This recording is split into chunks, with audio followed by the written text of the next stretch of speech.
A long time ago, I won 2 national long drive championships. I'm now currently the CEO and owner of Long Drivers of America, the RE/MAX World Long Drive Championship that you see on ESPN, and I've got our current 2-time champion with me, Jamie Sadlowski from St. Paul, Alberta, Canada.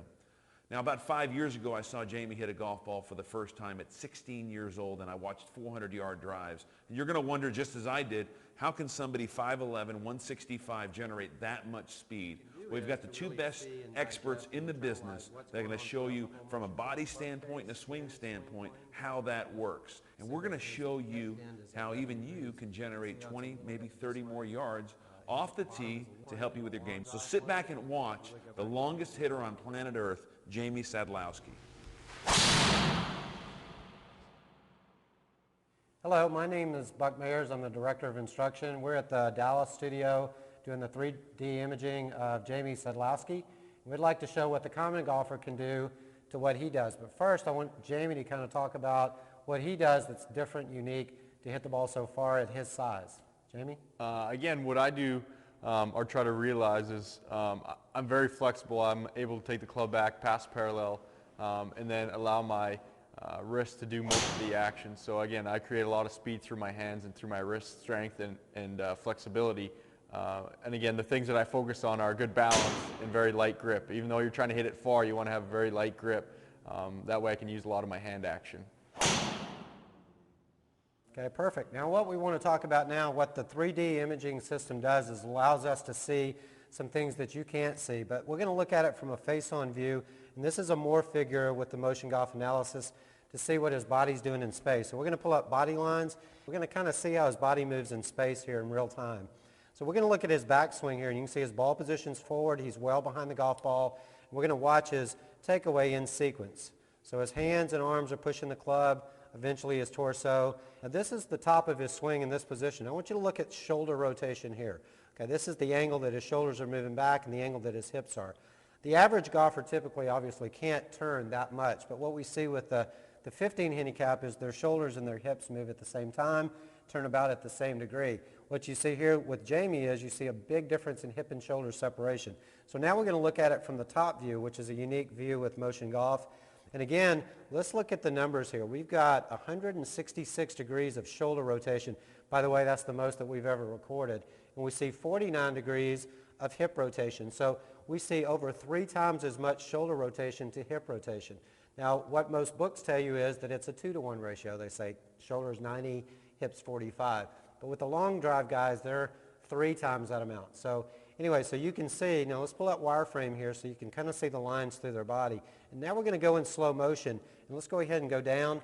And let's watch how the hips are moving the shoulders. So by the time he gets to impact, you're going to still see a considerable amount of separation between his hips and his shoulders.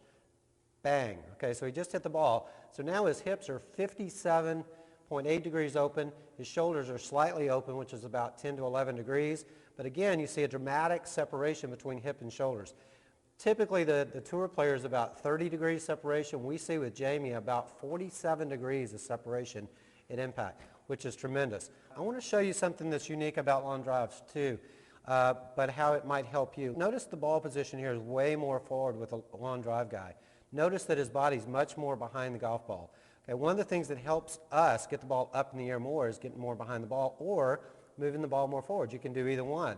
In his case, he wants a maximized launch angle to hit the ball the furthest. The more speed you create, you do it from leverage from behind it.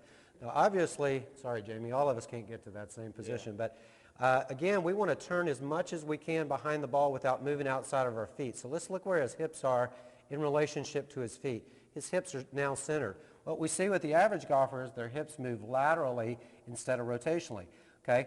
Most of us aren't as supple in our wrists. Jamie talked about that. That's a big issue for him to create more speed. But still, he's staying very centered and very balanced in that same position. Now let's go to impact. I want to show you something very unique to this position. Notice that the long drive guys are actually moving with their upper bodies away. If you played baseball or tennis or any other stick sport, you would see that with a power player. Now with the average player, you're not going to see that much position of the body moving away from the ball. You would see a little bit more centered position and more of a balanced position. But because he's swinging the club at, 140 miles an hour, you're going to see that, and this actually helps that. Now some people talk about the arms separating from the body here. And with the long drive guy, that's natural, that's normal, because the torso is moving back, so the arms are moving forward. So that's one of the things that generates more speed. Hi, my name is Dr. Troy Van Biesen, and we're here today at the Motion Golf Studio in Dallas, Texas. And today we're going to talk about Jamie's physical attributes that help him create the club head speed and distance with the ball. The three things we want to really take a look at and examine is his flexibility in his hips, the flexibility in his mid-back, and the flexibility in his shoulders.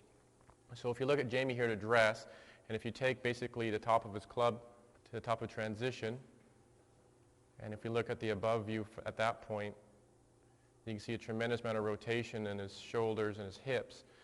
As he starts his downswing, you can see basically a tremendous amount of pelvic torso separation in his swing. But one thing I also want to mention to you too is there's no sliding or swaying going on as well, because in those body parts, shoulders, hips, and mid-back, he's got a lot of stability. And I think the big thing, everybody's looking to search to drive the ball far, and everybody's looking at clubs and drivers and balls, but you have to understand that your body is your biggest asset. So my focus with my professional players and my amateurs is really working on the body and allowing that body to be able to generate the club head speed into the club itself.